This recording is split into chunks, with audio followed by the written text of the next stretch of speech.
buenos días.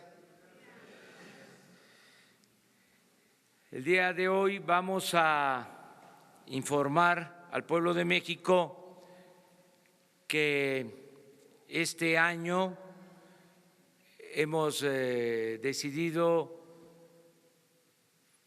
declararlo en homenaje a Emiliano Zapata. El gobierno de la República ha decidido que este año se dedique a recordar la gesta histórica que encabezó Emiliano Zapata Salazar. Toda la papelería del gobierno va a llevar el nombre de Emiliano Zapata y el mejor homenaje, desde luego, que se le va a rendir es que el gobierno surgido del pueblo mediante elecciones democráticas, como no se había visto en mucho tiempo, va a dar respuesta a las demandas de los mexicanos.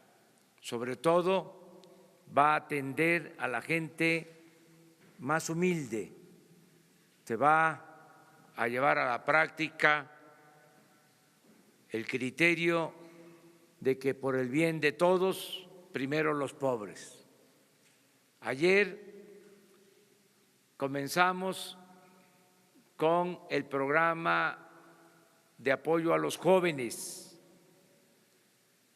Se van a contratar 2.600.000 jóvenes para que trabajen de aprendices en comercios, en fábricas, empresas, en organizaciones prestadoras de servicios, en el campo, en la ciudad, y se les va a pagar mientras se capacitan 3.600 pesos mensuales.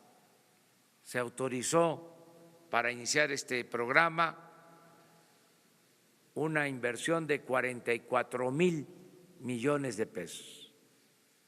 Ya los jóvenes no van a ser marginados, discriminados, van a tener garantizado el derecho al estudio, el derecho al trabajo. Hoy vamos a estar en una de las regiones más pobres de México, en Tlapa, Guerrero, en la montaña, y vamos hoy a iniciar el programa de pensión para personas con discapacidad. Se va a apoyar a 1 millón de personas con discapacidad. Van a recibir una pensión mensual, 1.274 pesos mensuales a discapacitados. Todas las niñas y todos los niños pobres con discapacidad van a recibir este apoyo. Y hoy inicia ese programa, voy a estar presente en Tlapa, Guerrero.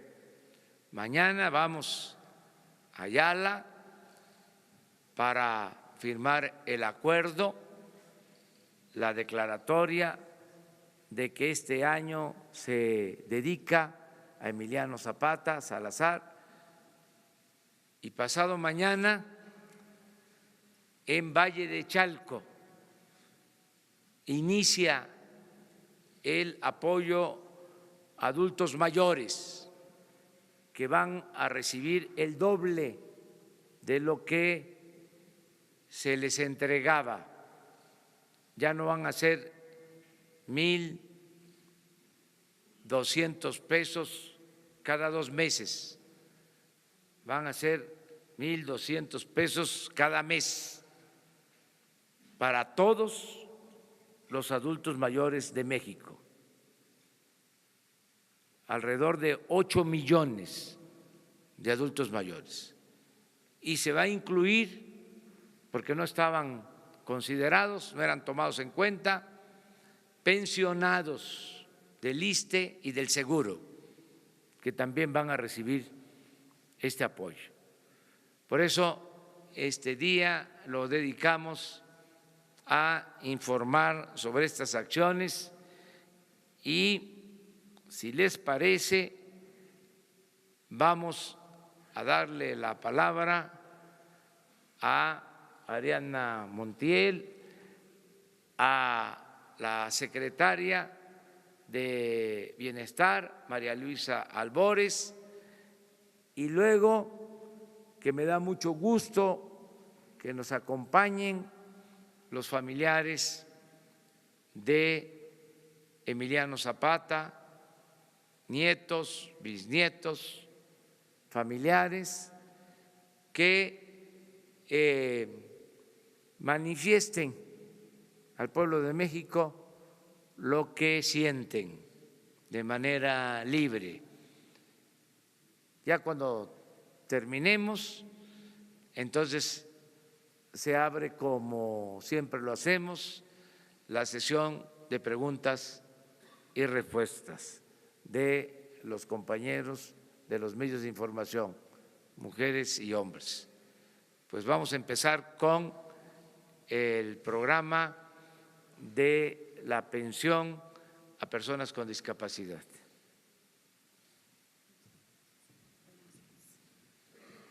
Buenos días.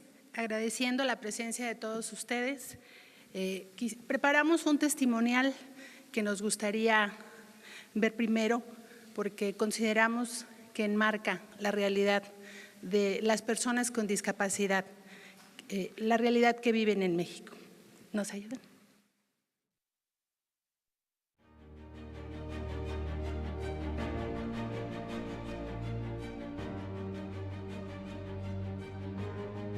Cuando nació, ingirió líquido amniótico y eso le dañó su cerebro. Detectaron que tiene un derrame cerebral. La discapacidad que tiene Marisol es retraso psicomotor.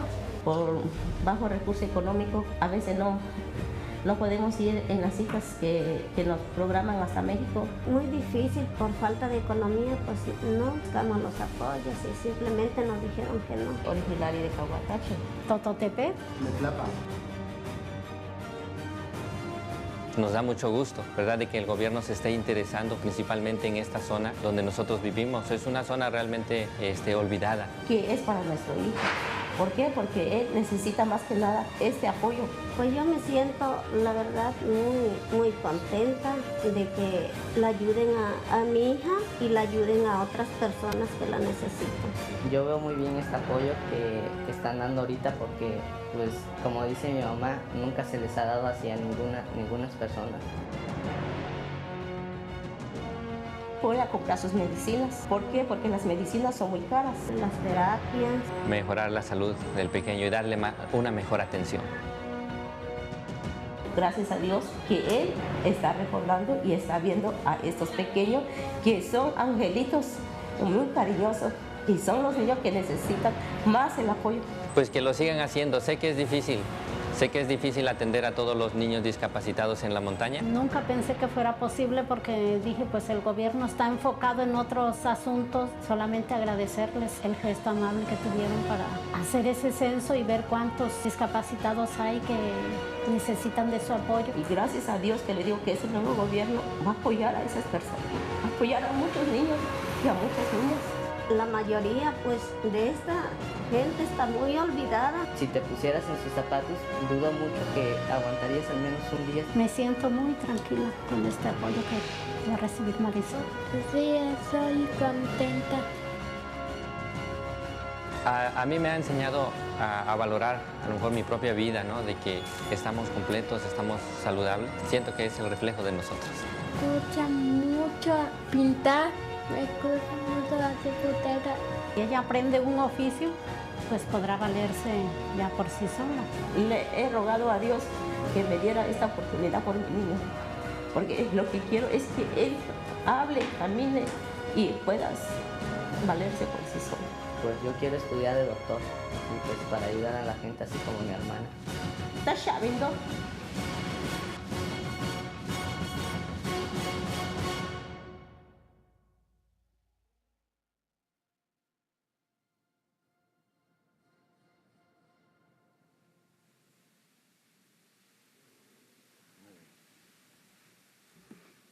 Como veremos, el contexto de las personas con discapacidad en México hasta ahora han vivido un esquema de exclusión.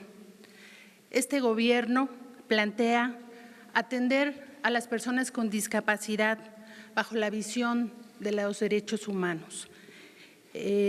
La Convención de Naciones Unidas para los Derechos de las Personas con Discapacidad hace un análisis muy puntual y muy enfático sobre la situación de pobreza y exclusión en la que viven las personas con discapacidad.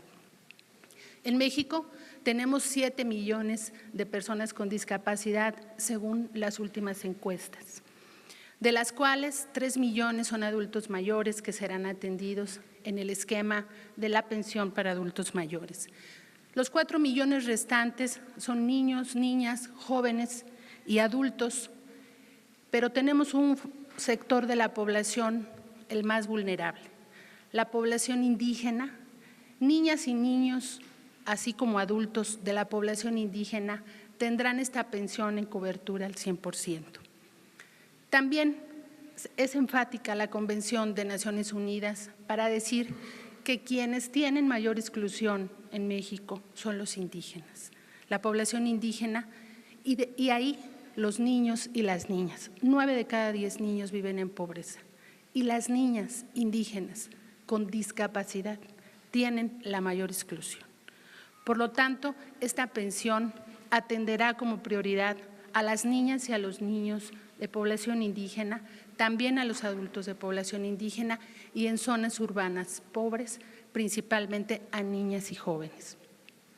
El día de hoy esta pensión arranca, como ya lo dijo el presidente, en el municipio de Tlapa, en esta zona muy abandonada del país con extrema pobreza.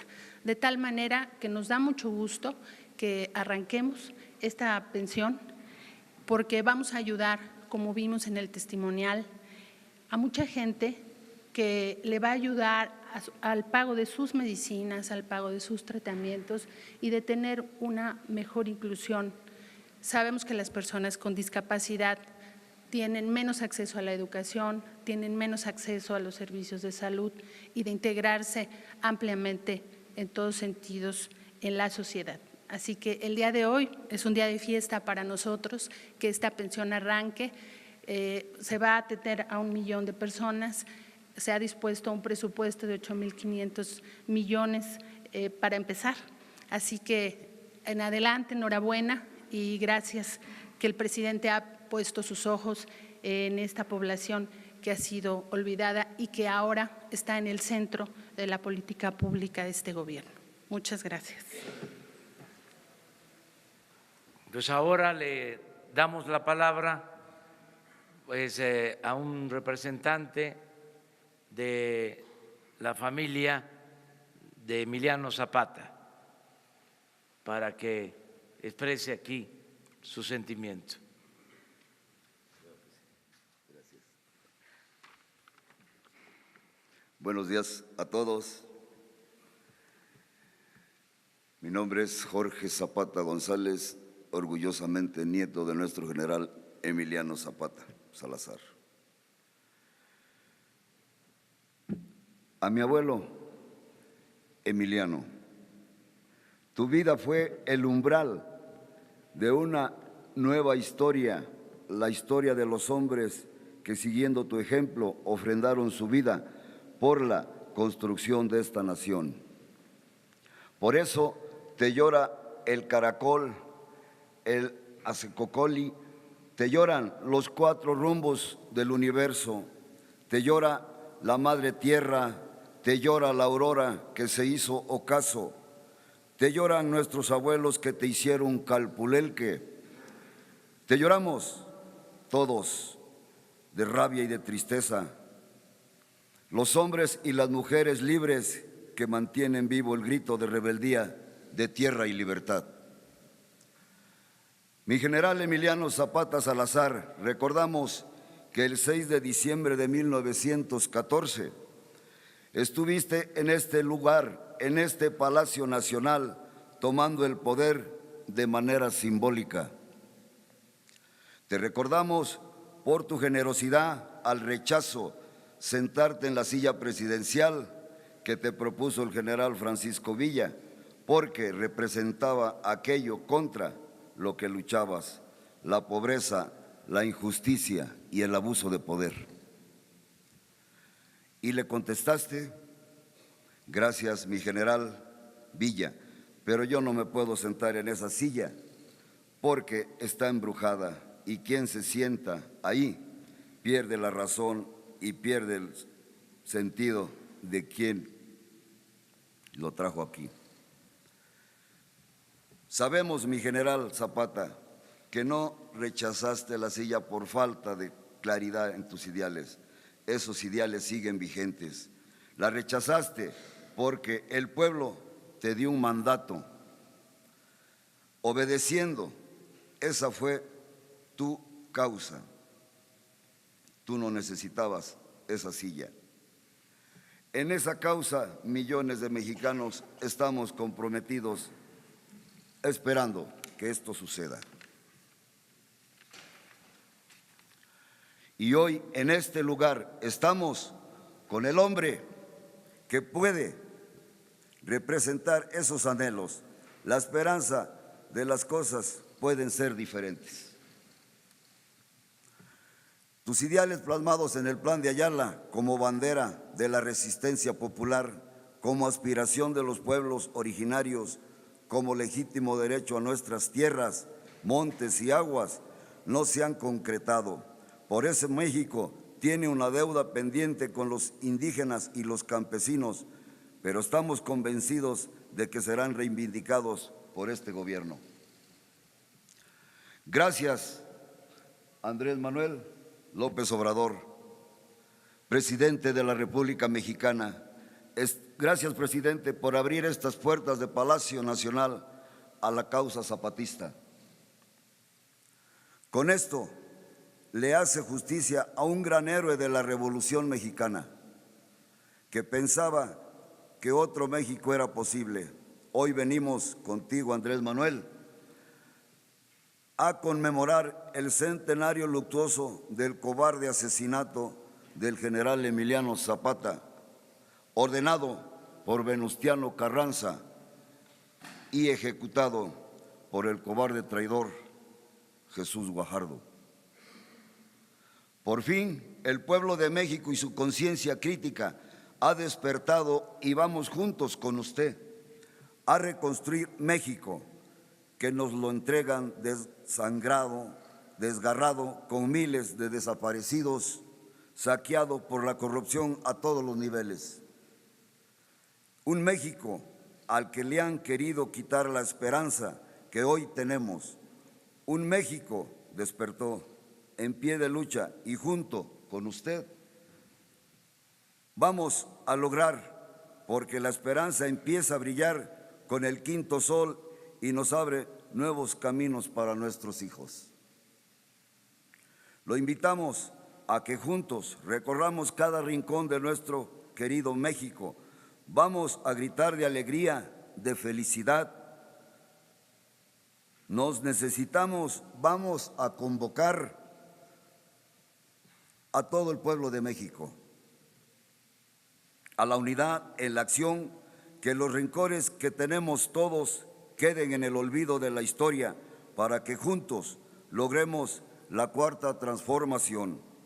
No es un trabajo fácil que pueda desarrollar un solo hombre.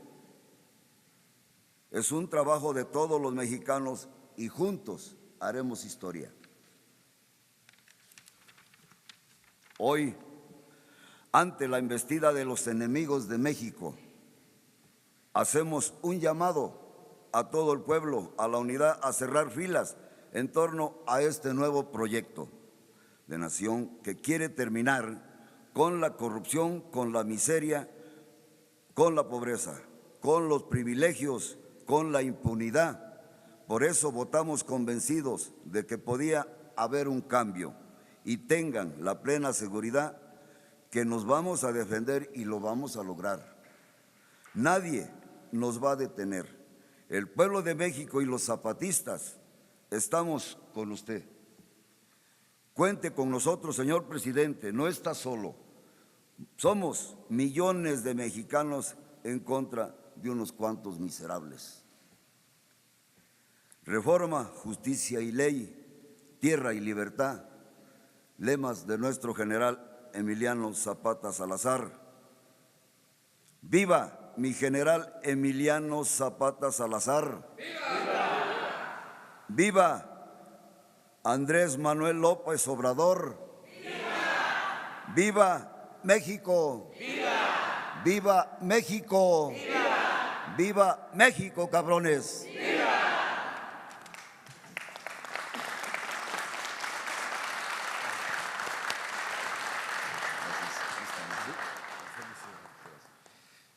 Bueno, pues terminamos esta exposición y abrimos la sesión de preguntas y respuestas. Le agradecemos mucho a los periodistas, a los medios de información que nos permitieron en esta ocasión cambiar en algún sentido el formato de las conferencias de la mañana. Pero bueno, vamos a preguntas. Buenos días, señor presidente. Carlos Lara, de El Sol de México. Preguntarle, presidente, sobre este tema del asunto del combate al robo de combustible. ¿Cuál será el objetivo, el operativo de seguridad para resguardar el transporte de gasolina a través de las pipas particulares? ¿Y cuántos elementos y de qué corporaciones serán los encargados de esta seguridad? Muchas gracias por su respuesta, presidente. Sí, estamos operando en este plan para evitar el robo de combustible, terminar con el huachicoleo por el daño que ha causado a la sociedad y a la nación. No hay que dejar de tener en cuenta que se robaron el año pasado más de 60,000 millones de pesos, que crearon a través de los años, por la impunidad, un sistema de distribución de gasolinas, de diésel, paralelo al sistema de distribución de Pemex. Crearon como otra empresa, una economía informal, manejada cuando menos con la complacencia, tolerancia de las autoridades. Y esto se está combatiendo porque no se puede permitir la corrupción. Se acabó la corrupción y la impunidad. Se están utilizando elementos de la Policía Federal, de la Policía Militar y de la Policía Naval para resguardar los ductos. Ayer hablaba yo que hay 1,600 kilómetros de ductos estratégicos por los que se transportan alrededor de 400,000 barriles diarios de gasolinas. Y esos 6 ductos son los más afectados, son los que tienen redes alternas, son los que ordeñan más y en algunos casos de manera deliberada los rompen, hay sabotaje. Eso está sucediendo en estos últimos días en el ducto de Tuxpan a Azcapotzalco. Por eso la reducción en el abasto de las gasolinas que está afectando al Estado de México, a la Ciudad de México y a la zona central del país. Ayer en la madrugada rompieron el ducto, se reparó, estuvo cargado, empacado, funcionando todo el día y a las 11 de la noche lo volvieron a romper. Ya se está de nuevo reparando, me informan que en una hora más se restablece el abasto. Esto es lo que estamos enfrentando. Ya lo dije, a ver quién se cansa primero, porque vamos a impedir que se roben la gasolina. Se robaban alrededor de 800 pipas diarias y desde que echamos a andar este plan hemos bajado a 100 pipas, es decir, 700 pipas menos. Calculamos que se han ahorrado cerca de 3,000 millones de pesos desde que inició este plan. Desde luego se generan molestias y por eso no voy a dejar de agradecerle a la gente su apoyo, su comprensión, que nos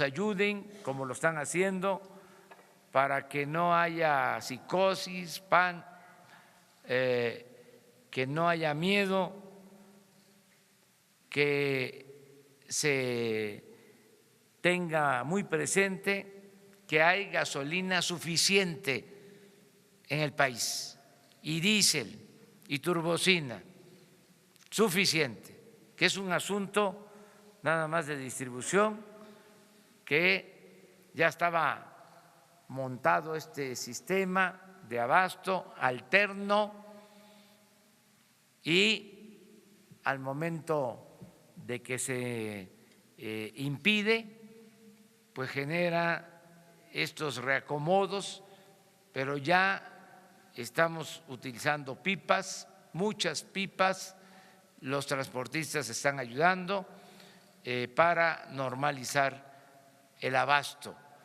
con la vigilancia, tanto en ductos como en la transportación de elementos de la Policía Federal, de la Marina y del Ejército. Los elementos que se tienen, presidente. Alrededor de 4,000 elementos, pero desde ayer y hoy, de manera muy especial, empiezan vigilancia en helicópteros de la Fuerza Aérea en todos los ductos y se están creando bases especiales cada determinada distancia y estoy llamando a la gente, al pueblo, a los ciudadanos, a que nos ayuden por donde pasan los ductos, en comunidades, en ejidos, en pueblos, en municipios, que nos ayuden que nos apoyen, que si en alguna ocasión o por circunstancias se quedaban callados, incluso por las mismas circunstancias de que no había ingresos, de que no había trabajo, participaban en estas actividades ilícitas, ya no hay necesidad de que ningún mexicano se vea obligado a robar, porque va a haber trabajo. Todo el que no tenga empleo va a ser contratado. Por eso hablaba yo del programa de los jóvenes. Y van a haber créditos y apoyos para los mexicanos. Todo lo que se robaban ahora se le va a entregar a los ciudadanos, al pueblo. Por eso no hay ninguna justificación para que se cometan estos ilícitos, el robo de combustible. Antes se decía, es que los de arriba roban, ¿y por qué no vamos nosotros a hacer lo mismo? Pues ya no, ya cambió, ya hay autoridad moral en el gobierno y por eso le pido a la gente que nos ayude para que se vaya normalizando esta situación que se padece en la actualidad en algunas partes del país.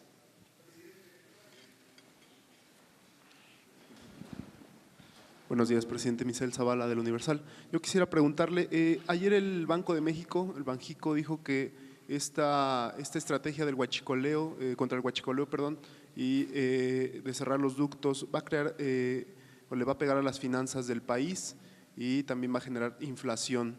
Pero por otro lado, el Fondo Monetario Internacional ve bien esta estrategia. Yo quería preguntarle cómo ve esta situación por parte del Banjico. ¿Usted cree que sea una estrategia de ellos para presionar al gobierno y que se abran los ductos? ¿O cómo está leyendo esta declaración del gobernador del Banco de México? Y por otro lado también se dio a conocer que el líder sindical, Romero Deschamps, ayer se amparó. No sé si tenga información acerca de esto. Muchas gracias. Miren, hay criterios. Por ejemplo, no sabía que el Banco de México había opinado lo que se está aquí manifestando. Sí sabía que el Fondo Monetario Internacional expresó que con esta medida se iba a fortalecer la economía de México, se iba a fortalecer Pemex. Eso lo considero lógico, porque todo lo que hagamos por combatir la corrupción, que es el principal problema de México, fortalece la economía nacional y fortalece la economía de los mexicanos, y el gobierno distribuye el presupuesto con equidad y con justicia. Pero cada quien tiene su enfoque, su criterio, y nosotros somos respetuosos de la autonomía del Banco de México. Yo lo que estoy observando es de que tenemos gasolina, de que hay este plan para resolver el problema del desabasto. Estoy observando que no aumenten los precios de las gasolinas, afortunadamente no han aumentado, y estoy observando que desde el día que tomé posesión hasta ayer se ha fortalecido el peso. Es decir, no ha habido deterioro en nuestra moneda. Eso es lo que puedo demostrar. Ayer mismo se fortaleció el peso con relación al dólar, se apreció. Entonces, quiere decir que vamos bien en lo económico, pero respetamos todos los puntos de vista, y estoy contento porque ya empezamos, esto lleva tiempo, el echar a andar los programas sociales, el que ayer se hayan entregado las primeras tarjetas a los jóvenes, el que hoy se entreguen las tarjetas para personas con discapacidad, el que pasado mañana se entreguen las tarjetas ya para adultos mayores. Esto va a ayudar mucho para mejorar la situación económica y social de nuestro pueblo. Acerca del amparo del dirigente del sindicato petrolero, no tengo información y sí podría decirle que hay muchos rumores en estos tiempos y que es muy probable, aunque no lo descarto, pero ya dije que no tengo información al respecto, pero es muy probable que sea parte de la campaña que se produce por las circunstancias actuales. Nosotros no tenemos ninguna denuncia presentada en contra del dirigente de petróleo. Esto sí se lo puedo asegurar.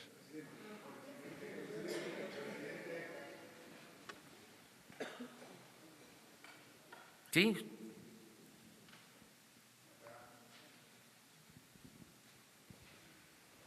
Muchas gracias. Buenos días, señor presidente, funcionarios invitados.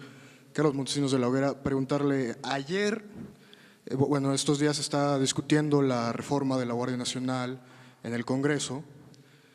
De manera casi unánime, organizaciones de la sociedad civil, la iniciativa privada, organismos internacionales como la Organización de las Naciones Unidas, inclusive legisladores propios de su partido como Tatiana Cloutier, han respaldado la iniciativa siempre y cuando sea bajo un mando civil.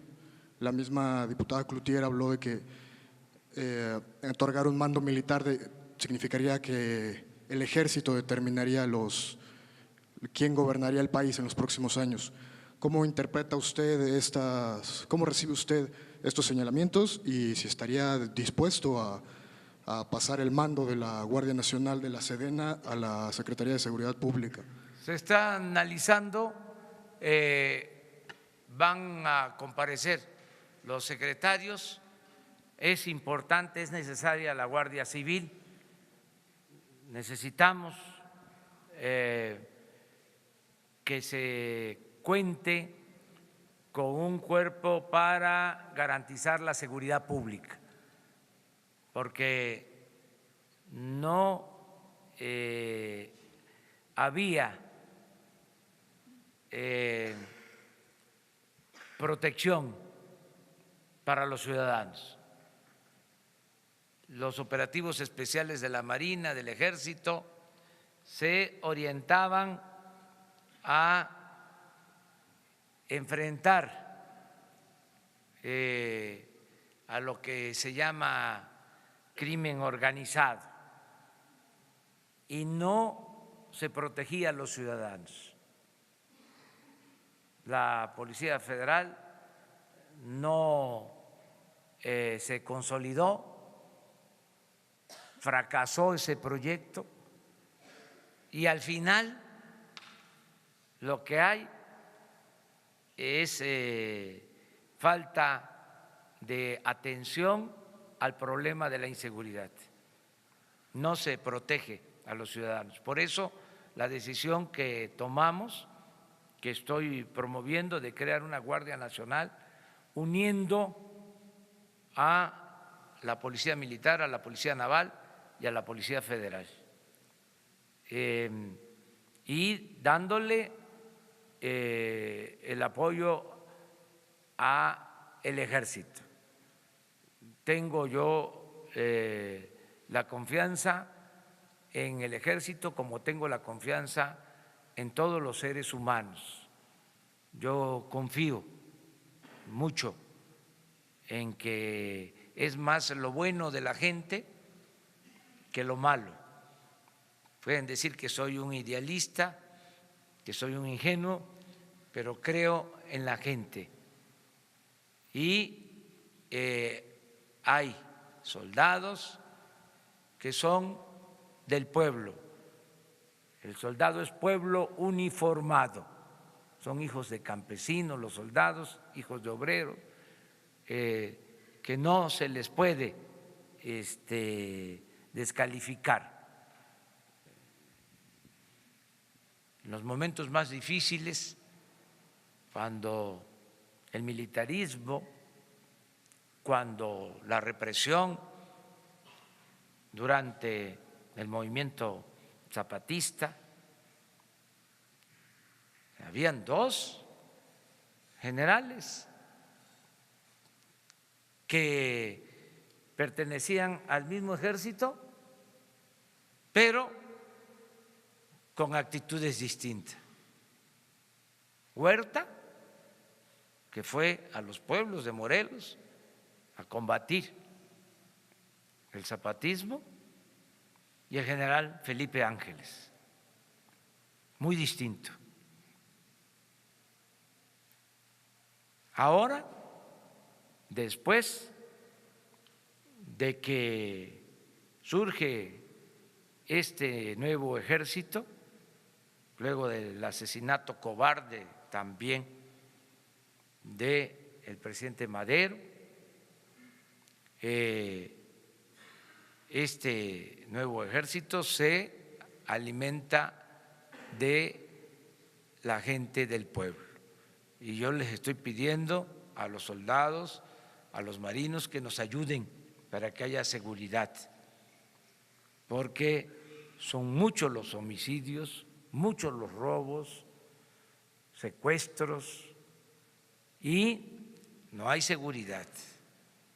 Entonces necesitamos esta Guardia Nacional con el compromiso de que no va a haber represión.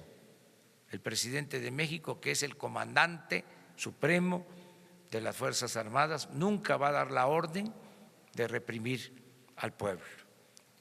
Entonces necesitamos esta Guardia Nacional y ya se va a ir explicando para que se acepte la propuesta que hemos hecho de reforma a la Constitución. A ver, pero vamos a, miren, tenemos un periodista destacadísimo que nos acompaña en esta ocasión. Vamos a darle la palabra y le… Es la entrevista número 42 que hago con usted, pero es la primera ya como presidente, así que por lo pronto un abrazo, aunque sea a la distancia. Gracias, ya como presidente de la República.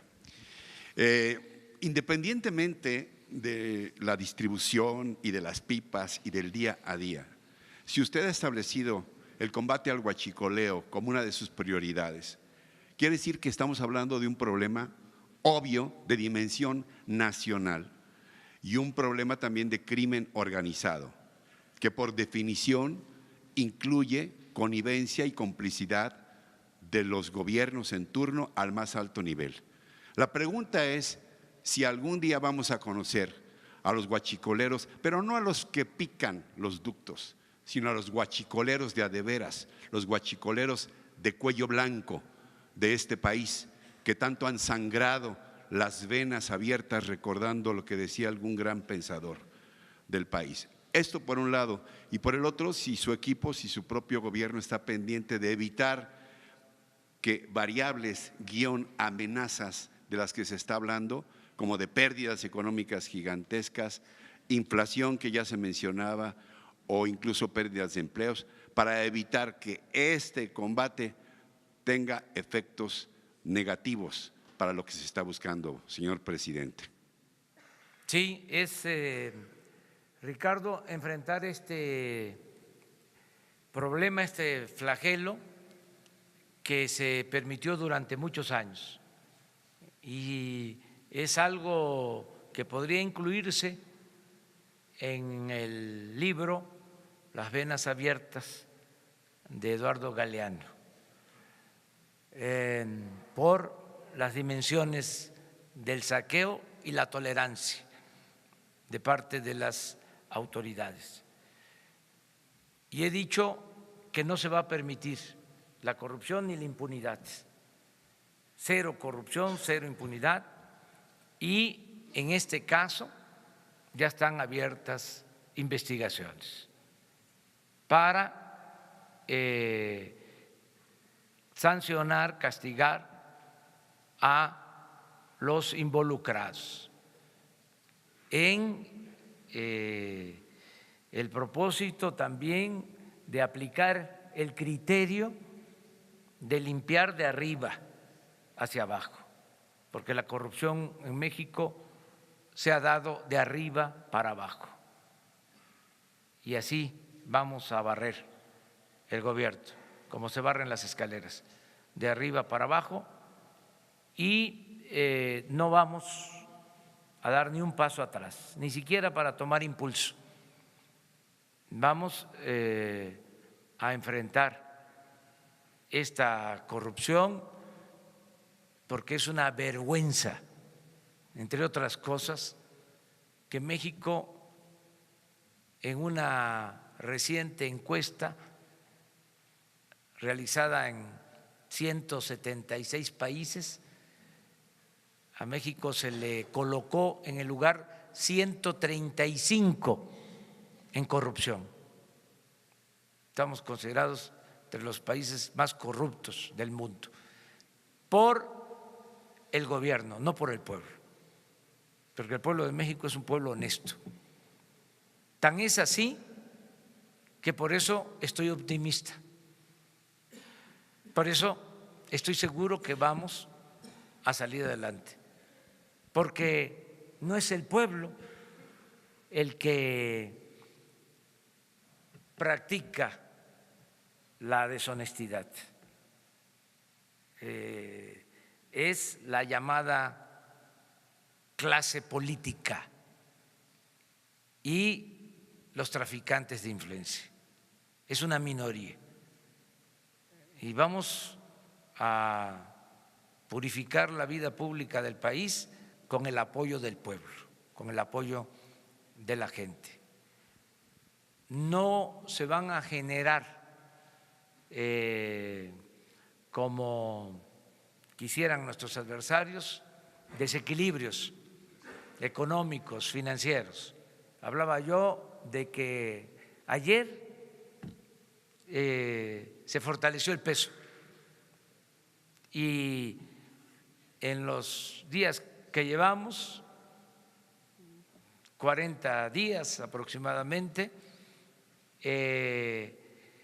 se ha apreciado el peso, y ahí están los datos, y se ha mantenido estable la bolsa.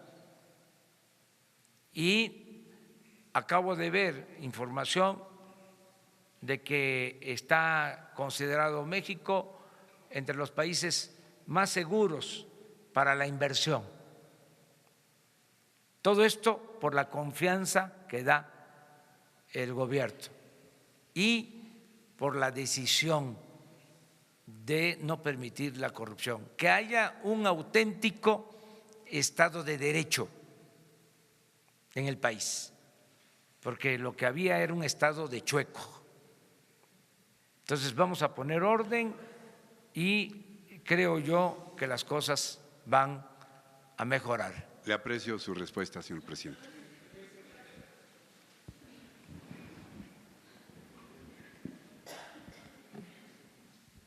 Buenos días, presidente. Carlos Pozos, de Líderes Mexicanos y Petróleo y Energía.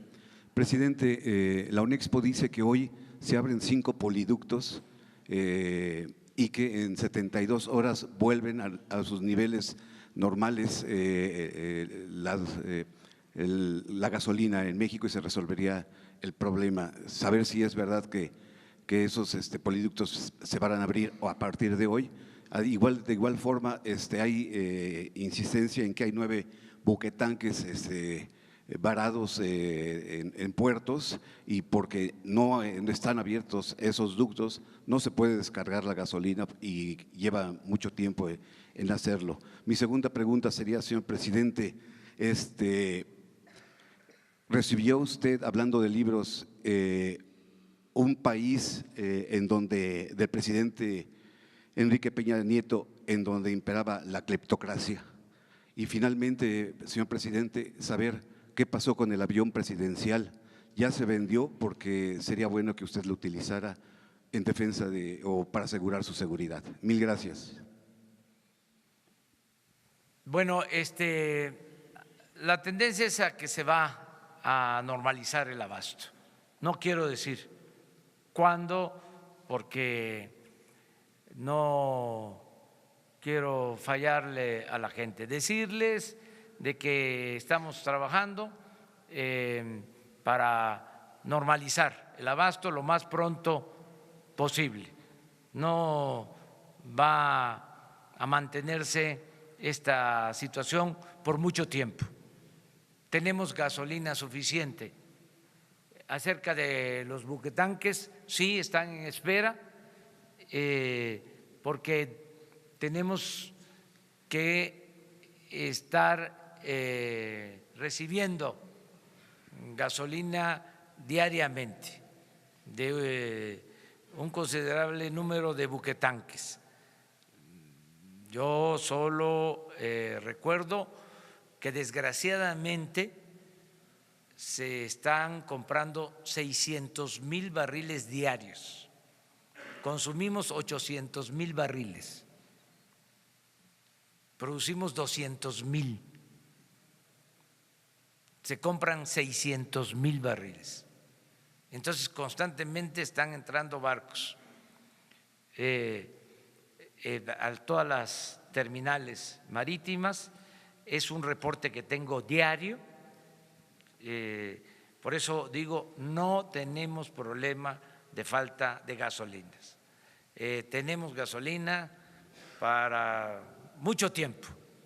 Es un asunto de distribución al interior del país por el sabotaje en los ductos al tomarse la decisión de no permitir el robo de combustible. Eso es lo que puedo decir. Acerca del avión presidencial, ya se fue, está en California. Yo no lo voy a usar. Yo voy ahora a Tlapa, voy a hacer como 5 horas de camino.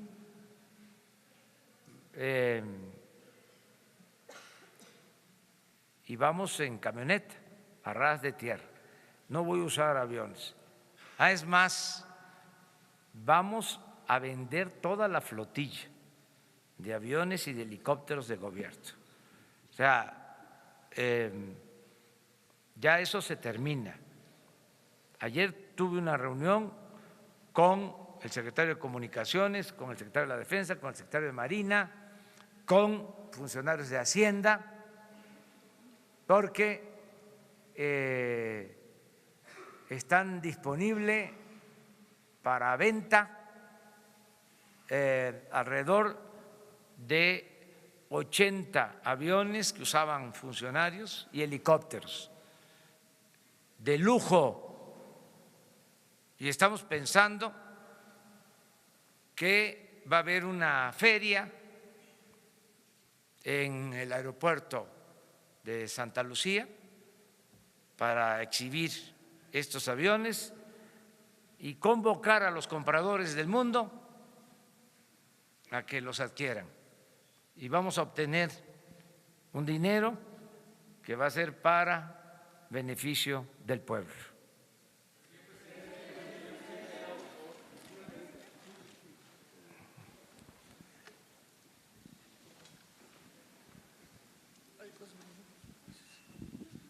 Buenos días, presidente. Alejandro Lelo de la red de Diario Basta, Grupo Cantón. Preguntarle, presidente, en primer lugar, usted nos ha dicho, sobre todo el miércoles, insistió que sabían demasiado sobre las cifras de robo de huachicoleo. Esto no era una especie de inventario de lo que se robaban para que los jefes de esta mafia pudieran exigir rendir cuentas de las ventas, es decir, el inventario contra las ventas no era una especie de inventario. Y lo otro, estoy aquí un poco tomándole el pulso esta vez a lo que dicen en las redes sociales, estoy siguiendo la transmisión en vivo. Están insistiendo sobre el caso de Romero de Champs, algunos dicen que va a haber impunidad, que está bien, sobre todo por el comentario que hizo que no hay ninguna averiguación previa en su contra. El caso de Romero de Champs es una especie de facto de testigo protegido para combatir el huachicoleo. Bueno, sobre esta última pregunta, insisto, nosotros no vamos a actuar si no tenemos elementos, si no hay denuncias, si no hay pruebas. Y por lo que corresponde al gobierno, le puedo decir, no existe una denuncia. Yo entiendo que hay gente que quisiera que se le enjuiciara, pero esto no corresponde a lo que legalmente existe. No hay de parte del gobierno una denuncia, no hay pruebas. No significa impunidad, significa decir la verdad para que no haya falsa información, rumores, o sea, de que nosotros estemos persiguiéndolo porque no existe esta denuncia. No se puede enjuiciar a nadie si no existe una denuncia formal. Entonces eso es lo que quiero explicar. Acerca de la contabilidad, desde luego, era una contabilidad oficial, es una contabilidad de Pemex y de Hacienda. Esto viene desde el gobierno de Fox, que se robaban alrededor de 10,000 millones en aquel entonces, al año, y fue subiendo hasta, bueno, esto es lo reciente. ¿No tienen el histórico de pipas? No. Entonces, pero se tiene toda la información por año. Hay una cosa también interesante que hay que comentar. Como fue creciendo la importación, por eso mi condena mayor es al sistema político, económico, neoliberal, porque fueron desmantelando a Pemex y a todas las empresas de la nación. Entonces, hace 20 años no comprábamos gasolina, se producía la gasolina en México. Con el modelo neoliberal empiezan a abandonar la industria petrolera. Bueno, desde hace 40 años no se construye una nueva refinería en el país. Entonces, ¿qué fue pasando? Incluso esto se agravó con la llamada reforma energética. Empezamos a producir menos petróleo y a comprar más gasolina. Entonces, hace 10 años que todavía teníamos más producción de gasolina, que no comprábamos tanto en el extranjero, el robo mayor se hacía en las refinerías, en las instalaciones, no en los ductos. Pero ahora, como es mayor la importación, el robo creció en los ductos. Pero todo esto se tiene documentado y es muy claro que llegamos y empezamos a ver el día con día. Les comentaba que no había información para saber cuántos homicidios diarios se cometían en el país, que era un asunto urgente conocer esto. Tuvimos que crear un sistema. Les puedo decir, por ejemplo, que también me duele, ¿sí?, porque no son números fríos, pero sé que antier asesinaron a 70 mexicanos, que ayer a 75, y sé dónde, y todos los días tengo ya esa información, y cuáles fueron las causas, y en qué estados de la República y en qué municipios hay más violencia, y estamos tomando decisiones. Pero esos datos no se tenían. Era una estadística que se daba a conocer cada mes, pero esto sí. A ver, ponme ahora la gráfica. No, la de las barras. Este es diario. Esto se tenía de tiempo atrás. Entonces, imagínense, llego todos los días a la reunión del Gabinete de Seguridad y estoy viendo, y un día veo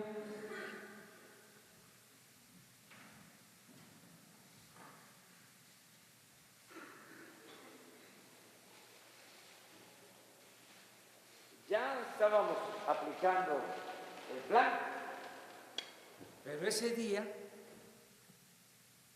se roban 1,100 pipas.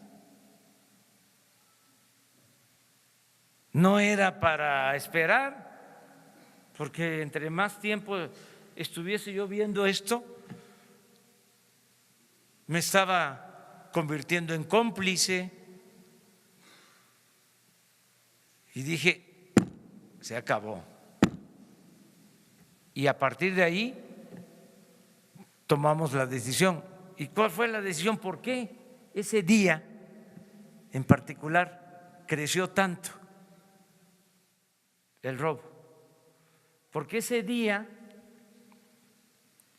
desde Pemex, desde la oficina central, donde se monitorea cómo se traslada la gasolina por los ductos, y se ve, se puede advertir cómo pierden presión los ductos, en vez de cerrar cuando estaban robándose la gasolina, cuando estaban ordeñando los ductos, mantuvieron abiertos los ductos. Entonces, a partir de ahí se cierran y vamos a abrirlos y cerrarlos, teniendo la vigilancia para evitar el robo. Y empieza el plan.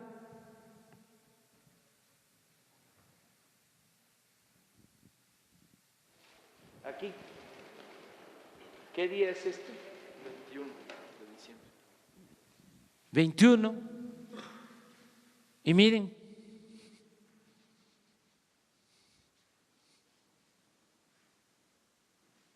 esto fue antier, por el sabotaje en el ducto de Tuxpan a Azcapotzalco, porque también cuando rompen un ducto, los sensores que se tienen para saber dónde están las fugas dejan de operar, dejan de funcionar.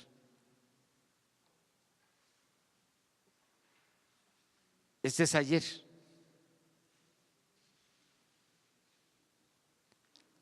¿Cuánto significa en dinero? Bueno,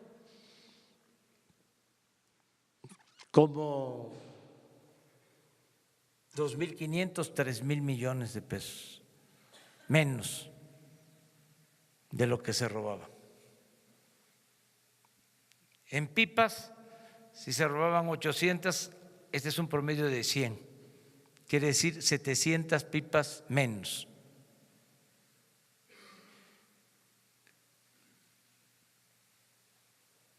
Explico esto porque hay mucha gente haciendo colas en las gasolinerías y con razón pues se desesperan, se fatigan, se molestan, pero les pedimos que nos comprendan que tenemos que resolver este asunto entre todos los mexicanos.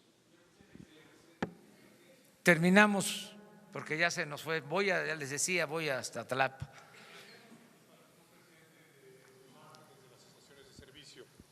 Eduardo García de Infocel. La Comisión Federal de Competencia Económica ha hecho muchos estudios reconociendo que hay grupos, conductas anticompetitivas. ¿Se ha acercado su gobierno a esta dependencia para en conjunto favorecer la competencia y con esto permitir que el precio de la gasolina descienda más para beneficio de los consumidores? Y lo otro es la infraestructura de transporte y almacenaje. Ahora, como usted nos dijo también ayer, se permite que la iniciativa privada pueda realizarla. Hay interés de muchas empresas, Sierra Oil and Gas y Enova, pero no tienen los permisos ni las licencias del gobierno para llevar a cabo estos proyectos de inversión. ¿Su gobierno también tiene esta inclinación de poder darles estos permisos? Gracias. Vamos a revisar todo el sistema. Ya empezamos y vamos a revisar todo el sistema de distribución, porque en efecto se han entregado permisos para importar gasolinas que no se han concretado, que no se han llevado a cabo.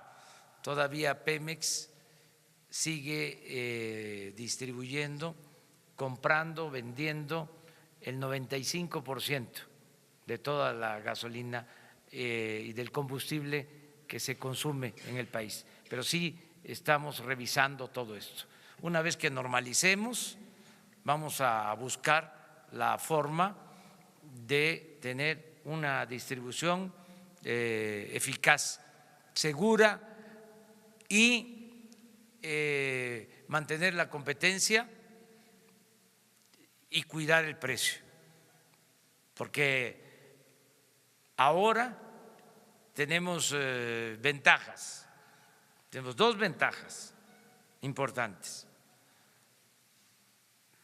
Por eso también tomamos la decisión en estos momentos. Política es tiempo, saber tomar decisiones a tiempo. Tenemos dos ventajas. Una, que el precio de la gasolina en el mercado internacional va a la baja, que esa es una buena ventaja. Imagínense, nos lanzamos con un plan así para enfrentar a esta mafia y con precios internacionales de gasolina a la alza, dependiendo, como desgraciadamente sucede, de las importaciones. Ahora no solo tendríamos desabasto, sino se nos disparan los precios. Entonces, una ventaja es precios bajos en el mercado internacional. Y la otra ventaja, importantísima, es de que ya nosotros estamos comprando la gasolina, no los de antes. Entonces, ya no va a haber moche, se va a comprar bien, al mejor precio en el mercado internacional. Entonces, pero todo eso se va a revisar. Bueno, pues me da mucho gusto. Mañana no descansamos, mañana vamos.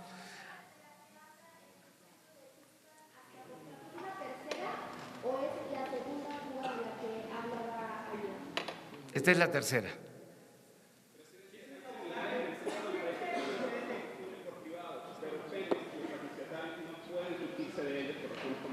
Mande. En este momento hay terminales en Jalisco, Guanajuato, San Luis Potosí e Hidalgo que construyeron compañías privadas. Sin embargo, los refrigerios de Pemex no pueden sustarse de terceros por razones comerciales. Debido al retraso de suministro, se pudiese permitir que los gasolineros vayan a las industrias privadas para suministrarse en esta coyuntura. Se está pidiendo eso a ellos. Sí. El plan incluye el que si tienen sistemas de transportación se abastezcan de manera directa. Directamente se pudiese, es decir, que pudiesen ir a ExxonMobil o a Kansas City y comprar la gasolina de ellos y saltarse a Pemex. Ya hay permisos otorgados, no se han llevado a cabo por distintas razones, porque no se han ejercido esas concesiones o por falta de permisos, pero es más que nada porque no se han llevado a cabo esas acciones, porque existen las concesiones de importación de gasolinas. Buenos días, presidente. Rocío Jardines de W. Preguntarle su opinión acerca de este grito que lanzó el presidente de Venezuela, Nicolás Maduro, Viva México, en su toma de protesta por el apoyo que pues, se dio de parte de México al no otorgar la firma al Grupo de Lima. Nosotros somos respetuosos también, si me permite, de todos los pueblos y de todos los gobiernos del mundo. Ayer también estuvo en la frontera el presidente Donald Trump, dio a conocer su punto de vista. Hoy escribió un mensaje en su Twitter. Nosotros somos respetuosos de lo que están manifestando gobiernos extranjeros. Hace 2 días tuvimos la reunión con embajadores, con cónsules de México en el extranjero y les recordé lo que establece el artículo 89 de la Constitución, el principio de autodeterminación de los pueblos y de no intervención, que busquemos la amistad con todos los gobiernos y todos los pueblos del mundo. Entonces, como está en la Constitución, pero que además así lo creo, porque soy juarista y sé en qué contexto pronunció Juárez la frase célebre de que entre los individuos como entre las naciones el respeto al derecho ajeno es la paz. Muchas gracias. Señor presidente.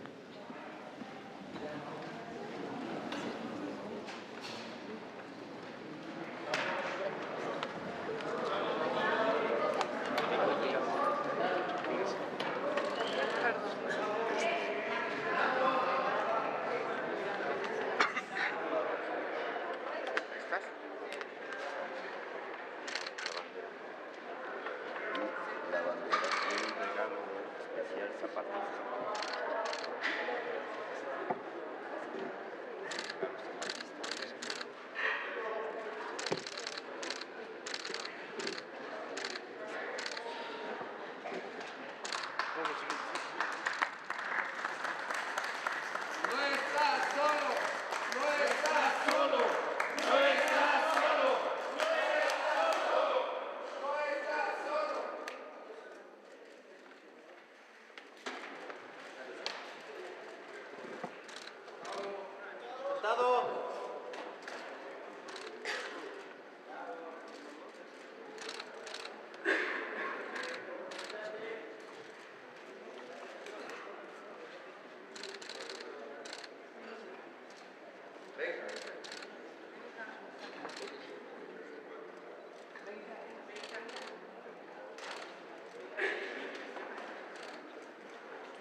Para la familia Zapata Salazar, con todo mi cariño y reconocimiento de siempre al hombre leal y patriota que fue el caudillo del sur, un hombre honrado y de buen corazón, un verdadero héroe nacional.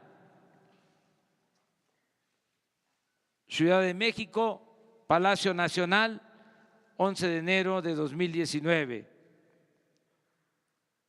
Centenario del asesinato vil del líder de los campesinos de México, Andrés Manuel López Obrador, presidente de la República.